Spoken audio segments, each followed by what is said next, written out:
Prepárense para un drama que los dejará sin aliento. Antes de sumergirnos en esta historia de traición y redención, dinos en los comentarios desde dónde nos estás viendo. Y si este relato te toca el corazón, no olvides suscribirte al canal y darle a me gusta para no perderte nuestras próximas historias. La recompensa del magnate, el precio de una mentira perfecta. Imaginen que su vida es una postal perfecta de éxito, un paraíso en la costa, el sol brillando sobre el Mediterráneo, una mujer deslumbrante a su lado. De repente, en medio de la multitud, ves a un fantasma de tu pasado. Pero este fantasma no es solo un recuerdo. Está horriblemente embarazada. Y el bebé es tuyo. ¿Qué haces en ese momento? ¿Sigues caminando? ¿O confrontas la verdad de tu mentira perfecta? El sol se alzó sobre Marbella como una moneda de oro recién acuñada, ostentosa y cegadora. Alejandro sintió su calor en los hombros, un peso agradable que reflejaba la calidez de la mano de Valentina en la suya. Su risa, un sonido diseñado para menús de brunch y cubiertas de yate, tintineó a su lado. Esta era su vida ahora, una postal curada de éxito. El lino blanco nítido de su camisa impecable, la suave arena cediendo bajo sus mocasines italianos. La mujer a su lado, cuya belleza era tanto un consuelo como una declaración. Era perfecto. Era una mentira. Y entonces la vio. El mundo se ralentizó al ritmo denso de una pesadilla. En medio de las familias dispersas y adolescentes riendo, una figura solitaria caminaba cerca de la orilla.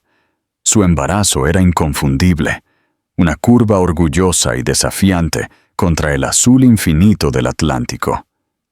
Llevaba un vestido sencillo, descolorido al tono de un cielo pálido, y su cabello oscuro era un desorden, revuelto por la brisa salada. Fue la forma en que se movía lo que le llamó la atención primero. El ligero cojeo que tenía desde una caída de la infancia. La terquedad en sus hombros. Esa familiaridad pasó por alto su cerebro y le golpeó directamente en el estómago. Clara no la había visto en 8 meses, desde que los abogados habían terminado de limpiar su vida compartida, borrando los votos y dejando solo el lenguaje estéril de los acuerdos de divorcio. Se había dicho a sí mismo que era lo mejor, una ruptura limpia. Había enviado los cheques, se había aislado con el trabajo y la compañía perfecta de Valentina, y casi se había convencido de que Clara simplemente había dejado de existir. Pero allí estaba ella, un fantasma bajo el sol de la Costa del Sol, imposiblemente real y devastadoramente embarazada. Su hijo, la idea fue un golpe físico que le quitó el aliento. Recordó la última conversación, una llamada frenética y llena de lágrimas que había atendido de camino a una reunión de la junta directiva. «Estoy embarazada, Alejandro. Por favor, tenemos que hablar». Él la había despedido. Una última súplica desesperada. Le había dicho que su abogada se pusiera en contacto con el suyo. El recuerdo era ácido en su garganta. «Alejandro, cariño, pareces haber visto un fantasma», le susurró Valentina, con los dedos apretando su mano. Su voz, generalmente un bálsamo tranquilizador, era ahora una intrusión molesta. No pudo responder. Su mirada estaba fija en Clara. Ella se había detenido, una mano en la parte baja de la espalda, la otra acunando su vientre. Su rostro, incluso a esa distancia, estaba grabado con un profundo cansancio que se sentía como una acusación personal. La brisa del océano pegaba la tela fina de su vestido a su cuerpo, delineando el bulto de su estómago, su nueva y sagrada forma, una forma que él había ayudado a crear y luego había abandonado. La sensación de vergüenza pública, una sensación que no había experimentado desde que era un niño que se orinaba en la cama, lo invadió. Él era Alejandro, un titán de la inversión privada, un hombre cuya imagen era tan cuidadosamente gestionada como su cartera. Y a 50 metros de distancia estaba la prueba viva, respirando y embarazada de su fracaso más profundo. La gente estaba mirando. Podía sentir sus ojos, los susurros que pronto encenderían los circuitos sociales de la Costa del Sol. Clara dio otro paso y luego vaciló. Su cuerpo se balanceó, una frágil caña en el viento. Su mano pasó de su vientre a su cabeza, como si tratara de mantenerse unida. Sus rodillas cedieron. «Dios mío», susurró Valentina, con una nota de horror teatral en su voz. ¿Esa mujer está bien? El tiempo pareció fracturarse para él. La parte fría y calculadora que había construido su imperio le gritaba que se diera la vuelta, que se fuera, que fingiera que no había visto nada. Era un desastre de relaciones públicas, una catástrofe personal. Valentina ya tiraba de su brazo, con su instinto de autoconservación activado. «Alejandro, vámonos. No deberíamos involucrarnos», pero sus pies estaban pegados a la arena. Vio el rostro de Clara, pálido como la espuma del mar. Sus ojos se volvieron hacia atrás. Se desmayó. No en un desmayo elegante, sino en un colapso repentino y nauseabundo. Su cuerpo golpeó la arena mojada con un suave golpe sordo que resonó como un disparo en el repentino silencio de su mente. Un jadeo colectivo recorrió la playa. La gente comenzó a correr hacia ella. Una mujer gritó pidiendo que alguien llamara a una ambulancia. La perfecta postal curada de su vida acababa de estallar en llamas. Por un momento congelado, él era solo un hombre observando a la madre de su hijo no nacido caer inconsciente en la arena, el título, la riqueza, la amante. Todo se disolvió en el aire salado, dejando solo la cruda y lacerante agonía de su traición. La mentira que había construido se desmoronaba, tan seguro como ella, y entre sus escombros solo podía mirar fijamente, paralizado por la enormidad de lo que había hecho. El olor estéril y antiséptico del Hospital Santa Catalina fue una bofetada, una dura realidad después del aire abierto y salado de la playa. Alejandro caminó a grandes zancadas por las puertas automáticas, su mente un torbellino de pánico y culpa. Había dejado a una furiosa Valentina en el coche, sus protestas sobre la imagen y el escándalo desvaneciéndose en el rugido de sus propios latidos. Había seguido a la ambulancia, conduciendo su Aston Martin con una imprudencia que reflejaba el caos dentro de él. Llegó al mostrador de recepción de urgencias, su voz cortante y autoritaria. «Estoy aquí por Clara Sánchez. Acaba de ser traída de la playa».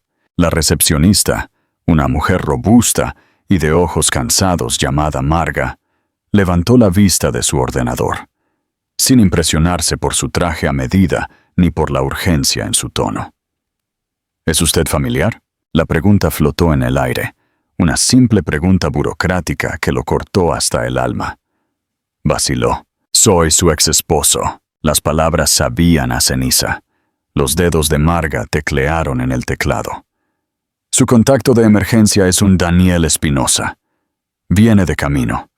«Lo siento, señor, pero debido a las regulaciones de privacidad, solo puedo dar información a la familia inmediata o al contacto designado». «Soy el padre de su hijo», espetó, sintiendo que las palabras eran tanto una declaración desesperada como una confesión condenatoria.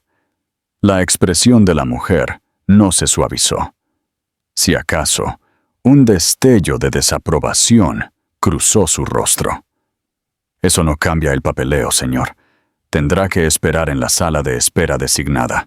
Señaló vagamente una colección de incómodas sillas de plástico donde la gente se sentaba en varios estados de ansiedad y miedo impotente. Alejandro, que podía conseguir que el alcalde le contestara el teléfono con un solo mensaje de texto, estaba siendo bloqueado por una recepcionista de hospital. La ironía era sofocante. Había firmado voluntariamente los papeles que habían cortado sus lazos legales, borrando efectivamente su derecho a estar allí, a saber si ella estaba bien, si su bebé estaba bien. Era una herida autoinfligida y lo estaba desangrando. Se retiró a la sala de espera, las duras luces fluorescentes exponiendo cada falla en su compostura. Sacó su teléfono, su pulgar flotando sobre el nombre de Valentina. Ya habían llegado una docena de mensajes. Esto es una pesadilla, Ale. Mi teléfono está explotando. ¿Tenías que correr detrás de ella así? Piensa en las fotos. Mi agente acaba de llamar. La prensa pide un comentario. Tenemos que adelantarnos a esto. Llama a Andrés. Ahora, ignoró todos los mensajes. Su mente se remontó a otra llamada, hace meses. Estaba en un coche de la empresa, atrapado en el tráfico de la ciudad, de camino a cerrar un gran negocio. El nombre de Clara había aparecido en la pantalla. Lo había dejado ir al buzón de voz, molesto por la interrupción. Lo había escuchado más tarde, su voz pequeña y temblorosa. Alejandro, no quería hacer esto por teléfono. Estoy embarazada. Sé que todo es un desastre, pero es tuyo. Por favor, ¿podemos simplemente hablar? No con abogados, solo nosotros. Había borrado el mensaje. Lo había racionalizado como un último esfuerzo patético para volver a su vida, para obtener un acuerdo más grande. Le había dado instrucciones a su abogado, Andrés, para que dejara claro que toda la comunicación debía pasar por los canales legales. Había construido un muro de dinero y abogados a su alrededor. Y ahora estaba en el lado equivocado, desesperado por entrar. Un médico con ropa de quirófano azul salió de un par de puertas dobles, con el rostro sombrío. Alejandro se puso de pie de un salto, pero el médico pasó de largo junto a él hacia una pareja de ancianos acurrucada en la esquina. Alejandro se hundió de nuevo en su silla. El breve torrente de adrenalina lo dejó sintiéndose vacío. Era un fantasma allí, un espectro de una vida pasada sin derechos en el presente. Había pagado una fortuna para convertirse en un extraño para Clara, y el universo, al parecer, había cobrado el cheque. ¿Qué habrías hecho tú en el lugar de Alejandro? ¿Te habrías quedado a enfrentar las consecuencias o habrías huido para proteger tu reputación? Cuéntanos tu opinión en los comentarios. Cada tic-tac del reloj en la pared era un nuevo tormento. ¿Estaba despierta? ¿El bebé estaba vivo? Las preguntas eran un golpe incesante contra el interior de su cráneo. Pensó en su colapso, la forma en que su cuerpo simplemente se había rendido. Había estado sola todo este tiempo, luchando, mientras él elegía vinos con Valentina y fingía que su pasado no existía. El peso de su abandono emocional se posó sobre él, pesado y sofocante. No era solo el divorcio, la aventura. Era la forma deliberada y calculada en que la había silenciado. Le había negado su humanidad. Había tratado sus súplicas como una molestia comercial que debía ser gestionada. Finalmente, un hombre mayor, con un rostro amable y curtido y una mata de pelo blanco, entró en la sala de espera. Exudaba una fuerza tranquila, su expresión una mezcla de miedo y feroz protección. Fue directo al mostrador. «Soy Daniel Espinosa. Estoy aquí por Clara Sánchez». El comportamiento de Marga cambió instantáneamente. Claro, señor Espinosa. Por aquí.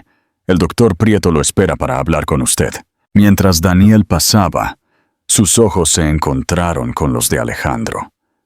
No hubo un destello de sorpresa, solo un profundo y abismal desprecio que era más doloroso que cualquier ataque verbal. En esa única mirada, Alejandro se vio a sí mismo como Daniel debía verlo. Una fuerza destructiva, un hombre que rompía cosas hermosas y se alejaba de los escombros. Daniel no dijo una palabra. Simplemente mantuvo la mirada de Alejandro un segundo más antes de desaparecer por las puertas dobles, dejando a Alejandro solo en la sala de espera. Un rey destronado en un reino de sillas de plástico y silencio estéril. Pasó una hora, cada minuto una eternidad. Alejandro caminaba por la pequeña sala de espera, ignorando el insistente zumbido de su teléfono. Finalmente le había enviado a Andrés un solo mensaje, cortante. Maneja a la prensa, sin comentarios. Era un reflejo, una jugada de su manual corporativo, pero se sentía completamente vacío. Las puertas dobles se abrieron de nuevo. Daniel Espinosa salió, su rostro aún sombrío, pero el borde afilado del pánico se había suavizado en algo más cercano a una cansada resolución. Alejandro inmediatamente acortó la distancia entre ellos. «¿Cómo está?» La voz de Alejandro era ronca. Daniel se detuvo, mirándolo con el mismo desdén frío de antes. «Está estable. El bebé también, por ahora.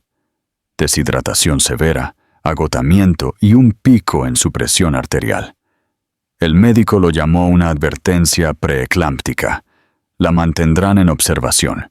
El alivio, tan potente que lo mareó, inundó a Alejandro. «Gracias a Dios. ¿Puedo verla?» La risa de Daniel fue un ladrido corto y amargo. «¿De verdad crees que tienes derecho a preguntar eso? Él está llevando a mi hijo, Daniel. Tengo todo el derecho. Un derecho que perdiste cuando le enviaste avisos legales en lugar de responder a sus llamadas», le respondió Daniel, con la voz baja pero vibrando de ira. «Un derecho que firmaste en un documento que te pagó por el privilegio de tu propia ausencia. No puedes entrar ahora, oliendo a colonia, cara y culpa, y fingir que eres algo más que la causa de esto». Cada palabra fue un dardo perfectamente dirigido, y todas dieron en el blanco. «Yo no lo sabía», dijo Alejandro, la excusa sonando patética incluso para sus propios oídos. «Pensé que ella estaba... Pensaste que estaba mintiendo, tratando de manipularte», terminó Daniel, con los ojos clavados en los de Alejandro. «Porque eso es lo que haces, ¿verdad, Alejandro? Evalúas a las personas como amenazas o como activos. Clara era un activo hasta que dejó de serlo, así que la liquidaste. ¿Alguna vez, por un segundo, te detuviste a considerar que ella era solo una persona, una mujer embarazada, aterrorizada, a la que una vez prometiste amar y proteger?» La verdad de la acusación lo dejó sin palabras. Había hecho eso. Había reducido a la mujer que una vez amó, la mujer que conocía sus miedos y sus sueños, a una línea en un libro de contabilidad que estaba tratando de cerrar. «Quiero verla», repitió Alejandro, su voz más baja ahora, despojada de su autoridad habitual. Era una súplica. Daniel lo estudió por un largo momento, una batalla silenciosa librándose detrás de sus ojos. «Está durmiendo», finalmente dijo. «El médico le dio un sedante suave. Le preguntaré cuando despierte. Pero te lo digo ahora, Alejandro. Si dice que no, te darás la vuelta y saldrás de este hospital. No causarás otra escena. Ya has hecho suficiente daño para una vida». No tuvo más remedio que aceptar. Se retiró a su silla, sintiéndose como un suplicante.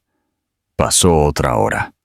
Finalmente, Daniel reapareció en la puerta y le dio un asentimiento corto, casi imperceptible. El corazón de Alejandro le latió con fuerza mientras seguía a Daniel por el pasillo. El aire se volvió más silencioso, lleno de los suaves pitidos y zumbidos de la maquinaria médica. Se detuvieron frente a una habitación, la número 314. Daniel se detuvo, con la mano en la puerta. «Está despierta. Aceptó verte por 5 minutos. No la alteres». Alejandro asintió, con la garganta tensa. Abrió la puerta y entró. Clara estaba recostada sobre almohadas, con un catéter intravenoso pegado al dorso de su mano. El color había vuelto a sus mejillas, pero sus ojos estaban sombreados por el agotamiento. Se veía frágil. Sin embargo, su mirada, cuando se posó en él, era tan dura como el acero. El silencio en la habitación era denso con historia no dicha, con traición y dolor. «Clara», susurró su nombre. «¿Qué quieres, Alejandro?» Su voz era cruda pero firme. No había súplicas, ni lágrimas, solo un vacío escalofriante. Él caminó hacia la cama, sintiendo sus manos inútiles a sus costados. «Lo siento mucho. Te vi en la playa. No tenía ni idea». «¿No tenías ni idea de que todavía estaba embarazada?», preguntó ella, con un destello de humor amargo en sus ojos. «¿O no tenías ni idea de que era lo suficientemente pobre como para caminar en una playa pública en lugar de holgazanear en un club privado? Eso no es justo». «¿Justo?». Una risa débil y crédula se le escapó. «¿Quieres hablar de justo? Fue justo cuando te llamé, rogándote que solo hablaras conmigo, y recibí una carta de tu abogado amenazándome con una demanda por acoso. Fue justo cuando descubrí que estabas de vacaciones en la costa amalfitana con ella por una revista de chismes, mientras yo vomitaba todas las mañanas, aterrorizada de perder a este bebé». Él se encogió. «Puedo ayudar. Lo que necesites. Dinero, médicos, un lugar para vivir. Lo que sea. Solo nombra lo que quieres». Era su configuración predeterminada, su solución a todos los problemas. Escribir un cheque. Su expresión se endureció hasta convertirse en algo parecido al asco. «Todavía no lo entiendes, ¿verdad? Crees que puedes abandonar a una persona y luego simplemente comprar tu camino de regreso a su vida cuando te conviene. Esto no es una adquisición hostil, Alejandro. Esto es un bebé. Mi bebé. Una vida humana. Y no está a la venta». El rechazo fue absoluto. Una puerta se cerró de golpe en su cara. No pedía su dinero. Estaba exigiendo su humanidad, la misma parte de sí mismo que él había desmantelado sistemáticamente en pos de su éxito. «¿Qué quieres de mí entonces?», preguntó, con la voz quebrada. «Ahora mismo», dijo, con los ojos llenos de lágrimas que se negaba a dejar caer. «Quiero que te vayas. Tus 5 minutos se acabaron». Se quedó allí, congelado, el abismo entre ellos más ancho que nunca. Había venido a arreglar las cosas, a manejar la situación. Pero se estaba dando cuenta, con una claridad que era a la vez aterradora y liberadora, de que algunas cosas no se podían comprar, arreglar o manejar. Algunas deudas se pagaban no en dinero, sino en algo mucho más costoso. Y él ni siquiera había comenzado a entender la moneda. El camino de regreso a su estéril casa de playa, con paredes de vidrio, fue un borrón. Alejandro entró para encontrar a Valentina al teléfono. Su voz una mezcla cuidadosamente modulada de indignación y victimismo. Caminaba por el suelo de mármol de la sala, con una copa de champán en la mano. Increíble, lo sé. Simplemente me dejó allí. Ella terminó la llamada y lo confrontó. «Bueno, ¿ya está resuelto tu pequeño caso de caridad?». La crueldad casual de sus palabras lo golpeó como un golpe físico. «Se llama Clara», dijo, con la voz peligrosamente baja, y se desmayó. «Está en el hospital. Podría haber perdido al bebé. Oh, por favor, se burló Valentina, tomando un sorbo delicado de champán. Qué terriblemente dramático y conveniente, justo cuando pasas por allí. ¿No ves lo que es esto, Alejandro? Es un montaje, es una cazafortunas, y acaba de ganarse el premio gordo.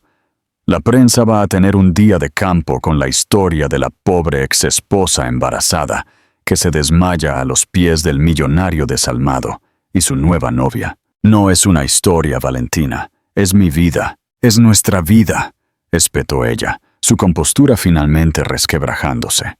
La vida que me he esforzado mucho en construir contigo, la marca, la imagen. ¿Tienes idea de lo que esto nos hace a nosotros? ¿A mí? No soy solo tu novia, soy una embajadora de la marca. Mi reputación está ligada a la tuya. Este desastre que has hecho, amenaza todo. Él la miró entonces. Realmente la miró. Vio el cabello perfectamente peinado, el vestido de diseñador, el destello de pánico y cálculo en sus ojos.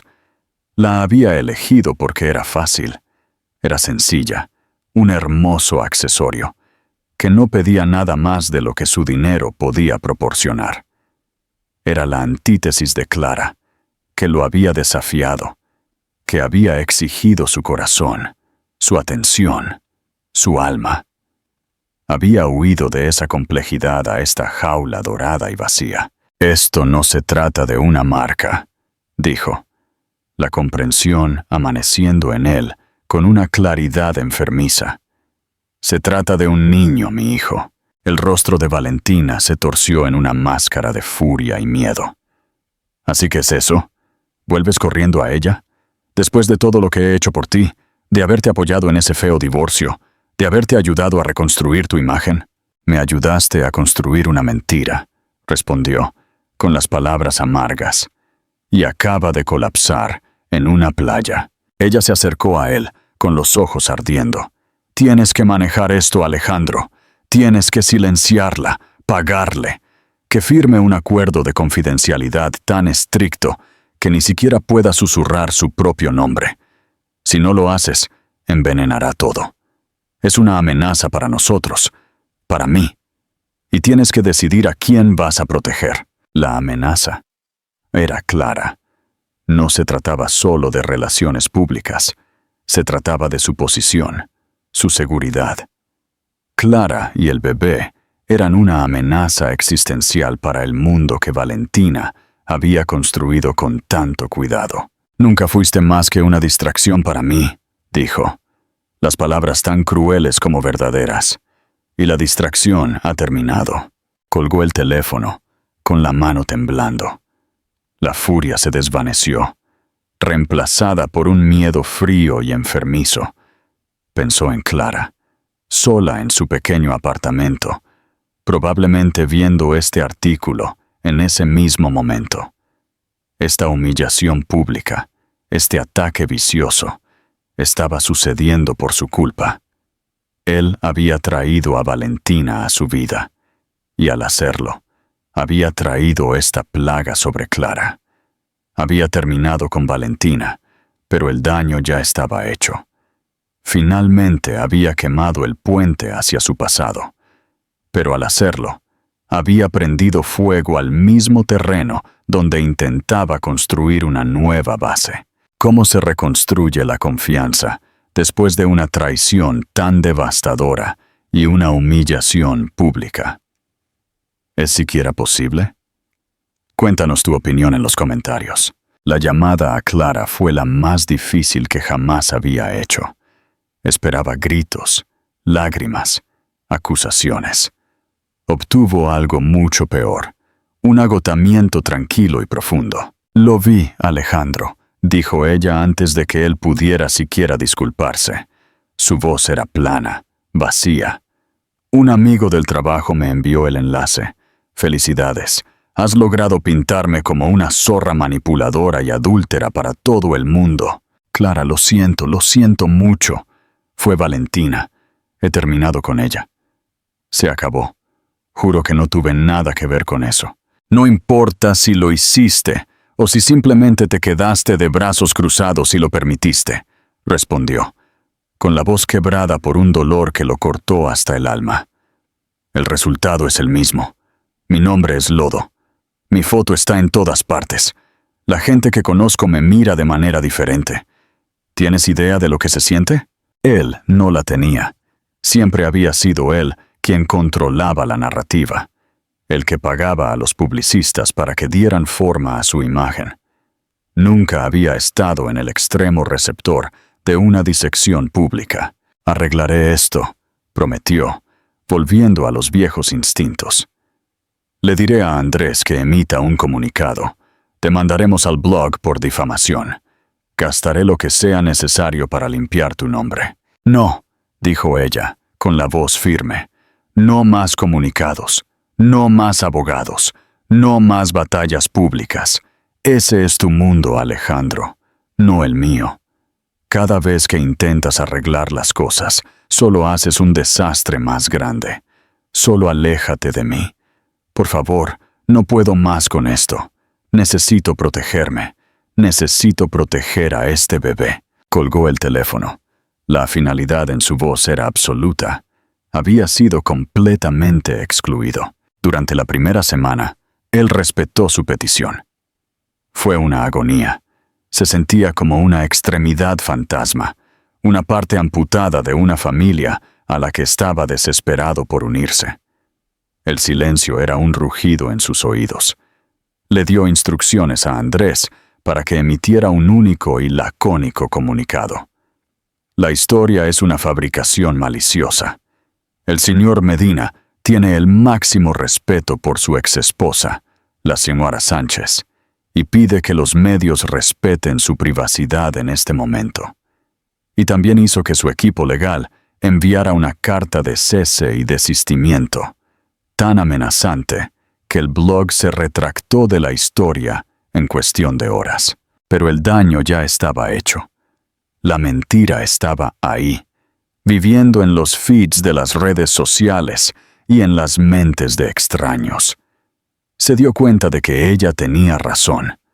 Sus métodos, el dinero, el poder, las amenazas legales, eran un idioma extranjero en el país de su dolor. Eran las herramientas del hombre que la había lastimado, no las herramientas del hombre que posiblemente podría curarla. Necesitaba una nueva moneda, así que empezó a aparecer, no con grandes gestos, sino con una tranquila constancia. Se enteró de su horario a través de Daniel. Sabía que su cita semanal con el obstetra era los martes por la mañana. El primer martes, estacionó su coche al otro lado de la calle de su edificio a las 8 a.m. A las 8:30 la vio salir. Su movimiento lento y cuidadoso, y comenzar la larga caminata de 4 cuadras hasta la parada del autobús. No se acercó a ella. Solo observó, con el corazón doliendo con cada paso que daba. El martes siguiente, hizo lo mismo. Pero esta vez, mientras ella cerraba su puerta, le envió un mensaje de texto. Mi coche está al otro lado de la calle. Puedo llevarte a tu cita. No hablaré si no quieres que lo haga. Solo conduciré. Si no quieres, lo entenderé. La vio leer el mensaje, su cuerpo tensándose. Miró al otro lado de la calle y vio su coche. Durante un minuto entero, se quedó allí, luchando consigo misma. Luego, con un profundo suspiro, caminó no hacia la parada del autobús, sino hacia él. Se subió al coche y no dijo una palabra. Él tampoco lo hizo. La llevó al consultorio del médico. El silencio era denso, pero no del todo hostil. Era una tregua. Cuando llegaron, ella comenzó a salir. Esperaré aquí, dijo, para llevarte a casa. Ella se detuvo. Luego le dio un pequeño, casi imperceptible asentimiento, y entró. Se convirtió en su ritual semanal. Él la llevaba. Se sentaban en silencio. Él esperaba. La llevaba a casa. Era una extraña y silenciosa penitencia. Ya no era su exesposo o su amante. Era su chofer, un personaje secundario en la historia de su embarazo. Pero estaba allí. Lentamente, siguieron otros pequeños actos. Se enteró por un comentario casual que Daniel había hecho que ella tenía antojo de una marca específica de pepinillos. Condujo hasta una tienda en Madrid, compró 3 frascos y los dejó en una bolsa fuera de la puerta de su apartamento con una simple nota. Por si acaso, empezó a leer. No informes financieros, sino libros de crianza. Leyó sobre trimestres y desarrollo fetal. Llenó los espacios vacíos en su vida, no con negocios y conquistas, sino con conocimiento sobre el niño que estaba decidido a conocer. Una tarde, mientras la llevaba a casa después de una cita, ella finalmente habló. «¿Por qué estás haciendo todo esto?», preguntó, con la mirada fija en el paisaje que pasaba. «Porque me dijiste que el bebé merece un padre», respondió honestamente. «Y tenías razón. Estoy tratando de aprender a ser uno. Comprar pepinillos y leer libros no te convierte en un padre, Alejandro». «Lo sé», dijo. «Estar presente lo hace. Consistencia, fiabilidad, aparecer. Eso es en lo que fallé. Eso es lo que estoy tratando de aprender ahora». Ella se quedó en silencio el resto del viaje. Pero cuando él se detuvo en su edificio, ella no salió de inmediato. «La habitación del bebé necesita ser pintada», dijo, todavía sin mirarlo. «Y no puedo hacerlo yo misma. Los vapores». Fue la primera vez que ella le pedía algo. No dinero, no un gran gesto. Solo su tiempo, su esfuerzo, su presencia. «¿Qué color?», preguntó él, con el corazón hinchado de una frágil y dolorosa esperanza. «Un amarillo suave», dijo ella, «como el sol. Estaré aquí el sábado por la mañana». Prometió venir con la pintura. Ella finalmente se giró y lo miró. Sus ojos aún estaban a la defensiva. Su confianza a una orilla distante a la que quizás nunca llegaría. Pero por primera vez, vio algo más que dolor en ellos. Era un destello de reconocimiento, un reconocimiento de que su nueva moneda, la moneda simple y poco glamorosa de presentarse, finalmente estaba empezando a registrarse. El sábado llegó, y Alejandro se presentó no en un coche deportivo, sino en una furgoneta de alquiler, cargada con botes de pintura de bajo VOC, rodillos, brochas y lonas. Pasó todo el día en la pequeña y sofocante habitación de repuesto de Clara, encintando los bordes y pintando metódicamente las paredes de un amarillo pálido. Clara se quedó en la sala de estar, aparentemente en reposo, pero él podía sentir su presencia, su tranquila observación de su trabajo. No hablaban mucho. Él hacía una pregunta. «¿Quieres que pinte el borde de blanco?». Y ella le daba una respuesta simple, pero el espacio compartido, la domesticidad de la tarea, comenzó a erosionar la distancia formal entre ellos. Vio su mundo de cerca, el sillón desgastado, los libros de segunda mano que cubrían los estantes, la única foto enmarcada de su difunta madre en la repisa de la chimenea. Esta era la vida que ella había construido a partir de las cenizas de la que él había quemado. Era pequeña y humilde, pero era suya, y era real. El ritmo tranquilo y constante de sus vidas continuó durante semanas. Los viajes del martes, los recados ocasionales. Él armó una cuna para ella, con el ceño fruncido en concentración sobre las inescrutables instrucciones suecas. Instaló puertas de seguridad para bebés, aunque faltaban meses para que las necesitara. Cada tarea era un pequeño y constante ladrillo en una base que él estaba tratando desesperadamente de colocar. Se estaba convirtiendo en una figura habitual, una presencia confiable que ya no la hacía estremecerse. La confianza no se hablaba, pero estaba ahí, un frágil brote en la tierra quemada de su pasado. Luego llegó la llamada. Eran poco más de las 2 a.m. de un martes a finales de otoño. Estaba dormido en su apartamento de la ciudad, cuando su teléfono sonó en la mesita de noche. Vio su nombre y se despertó al instante. Su sangre se volvió hielo. Alejandro. Su voz estaba tensa por el dolor, sin aliento. «Clara, ¿qué pasa? ¿Es el bebé?» «Yo no lo sé», jadeó. «Tengo calambres muy fuertes y creo que acabo de romper aguas. Es demasiado pronto, Ale. Solo tengo 34 semanas». El pánico, frío y agudo, lo inundó. «Estoy de camino. Llama al 112. No hay tiempo, no puedo. Daniel no está. Intenté llamar a un taxi. Dijeron que tardaría 40 minutos. Alejandro, por favor, tengo miedo». El miedo crudo en su voz borró cualquier distancia restante entre ellos. Ella lo había llamado. En su momento de terror, se había acercado a él. «Estoy de camino», dijo él. Su voz era una roca de calma que no sentía. «Aguanta, Clara. Ya voy». Se movió más rápido de lo que jamás lo había hecho en su vida. Se vistió, cogió las llaves. Rompió todos los límites de velocidad en las carreteras desiertas de la noche, con los nudillos blancos en el volante. Su mente era una oración frenética. Por favor, que ella esté bien. Por favor, que el bebé esté bien. La encontró en el suelo de su sala, con el rostro pálido y perlado de sudor.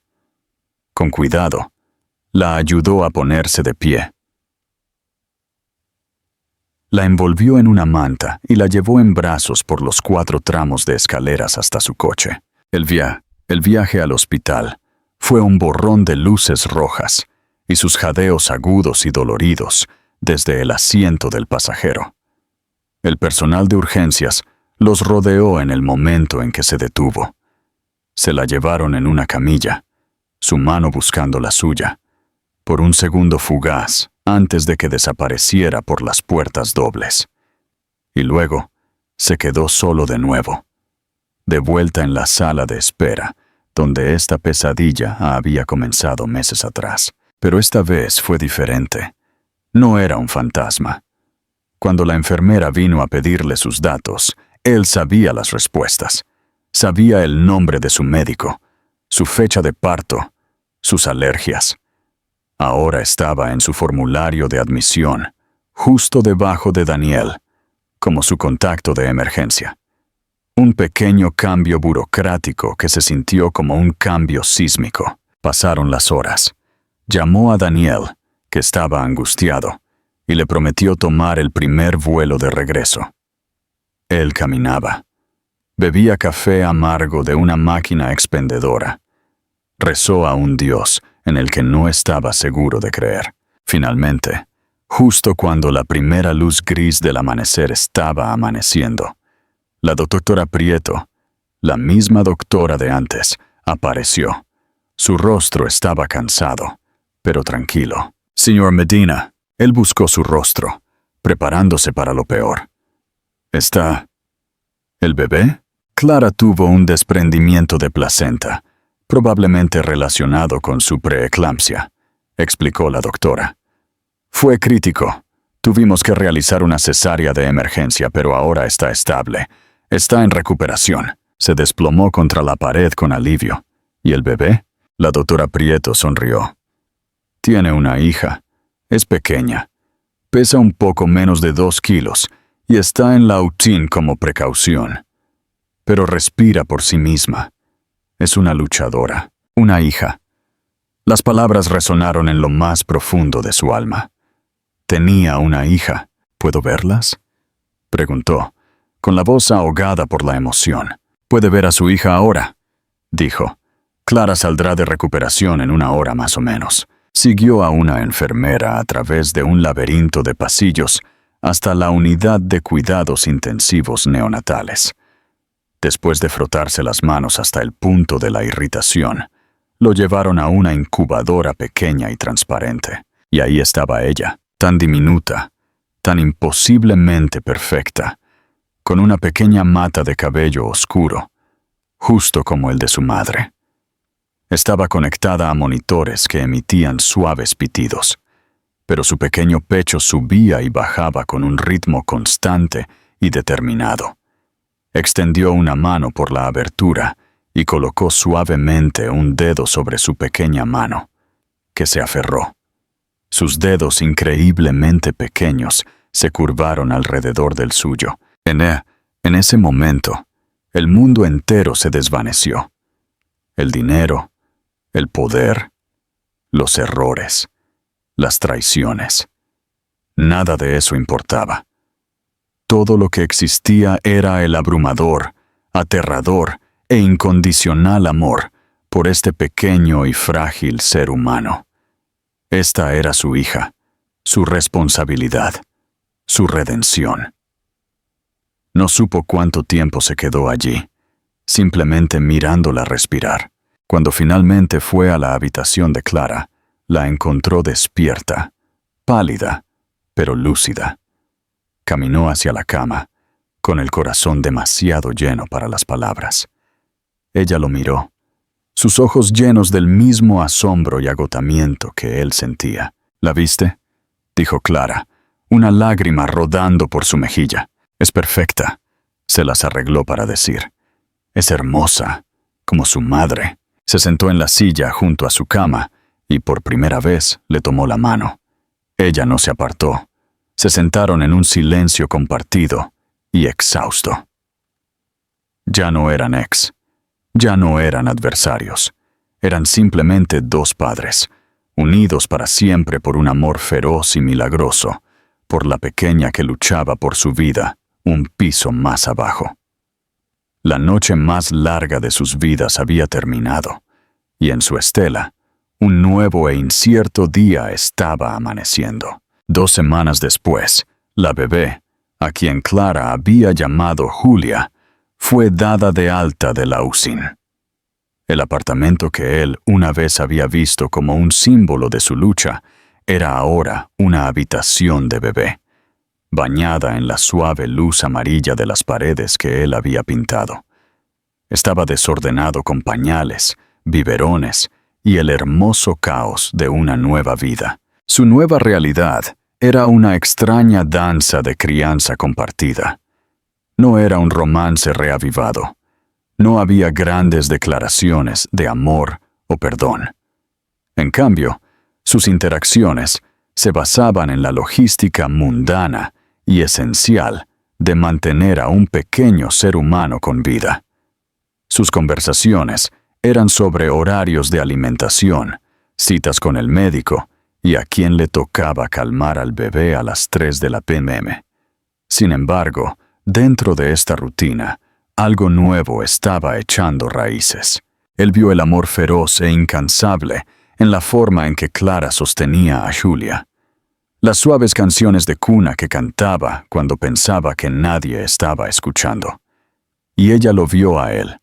Lo vio envolver a su hija con pericia, una habilidad que había aprendido de un video de YouTube a las 4 de la mañana. Lo vio caminar sin cesar por la pequeña sala de estar, meciendo a una Julia quisquillosa en su hombro hasta que finalmente se dormía. Ella lo vio no como el multimillonario que la había abandonado, sino como el padre de Julia, un hombre que se presentaba, un hombre que se quedaba. Esa noche, un frío otoñal hizo sonar los cristales de la ventana. Julia dormía en su Moisés junto al sofá, haciendo suaves arrullos. Alejandro acababa de terminar de lavar los platos de la cena, comida china para llevar de sus cajas, mientras Clara lo observaba. Una expresión pensativa e indescifrable en su rostro. Se secó las manos y se sentó en el sillón desgastado frente a ella. El silencio era cómodo ahora, un espacio compartido en lugar de uno vacío. Daniel llamó hoy, dijo ella, con voz suave. Está feliz de que hayas estado aquí. Me alegro de estar aquí. dijo él simplemente. Era lo más verdadero que jamás había dicho. Las salas de juntas y los negocios de miles de millones de dólares de su antigua vida se sentían como un sueño de otra existencia. Este pequeño apartamento, con el aroma a talco para bebés y la respiración tranquila de su hija, se sentía como el único lugar real en el mundo. «Esto es difícil, Alejandro», admitió, finalmente mirándolo. «Verte aquí, recordar todo. A veces todavía estoy tan enojada contigo que apenas puedo respirar». «Lo sé», dijo, con la mirada inquebrantable. «Tienes todo el derecho de estarlo. No espero que me perdones, Clara. Tal vez nunca lo hagas. Todo lo que puedo hacer es tratar de ser el padre que Julia merece». Ella miró a su hija. Su expresión se suavizó. «Ella se merece todo». Miró de nuevo a Alejandro. «¿Qué pasa ahora? ¿Qué es esto?». Era la pregunta que flotaba entre ellos todos los días. No eran una pareja. No eran solo copadres. Eran algo intermedio. Dos personas unidas por un pasado doloroso y un futuro precioso y lleno de esperanza. «No lo sé», confesó. «Estamos escribiendo un nuevo libro, supongo, y solo estamos en la primera página». Vaciló. Luego se atrevió. «Se está haciendo tarde. ¿Puedo quedarme en el sofá por si necesitas ayuda con la toma de la noche?» Clara lo miró, sus ojos escudriñando los suyos. No vio ninguna intención oculta, ninguna manipulación. Solo a un hombre cansado que ofrecía su presencia. Pensó en las largas y solitarias noches que se avecinaban. El abrumador peso de ser una madre primeriza. Dio un asentimiento lento y deliberado. «Está bien, Alejandro. Puedes quedarte». No fue una declaración de amor. No fue una promesa de un futuro juntos. No fue el perdón. Pero fue la aceptación. Fue un solo y tembloroso paso hacia el nuevo camino que estaban forjando juntos. Un camino que no los llevaba de vuelta a lo que habían perdido, sino hacia algo que aún no habían definido. Una vez trató de borrarla, pero ahora, en esta pequeña y tranquila habitación, finalmente había encontrado su lugar en su historia. No como el villano, ni siquiera como el héroe, sino simplemente como un hombre presente en la página, listo para ver qué traería el próximo capítulo. El viaje de la sanación nunca es una línea recta. ¿Puede la confianza, una vez rota, volver a ser completa?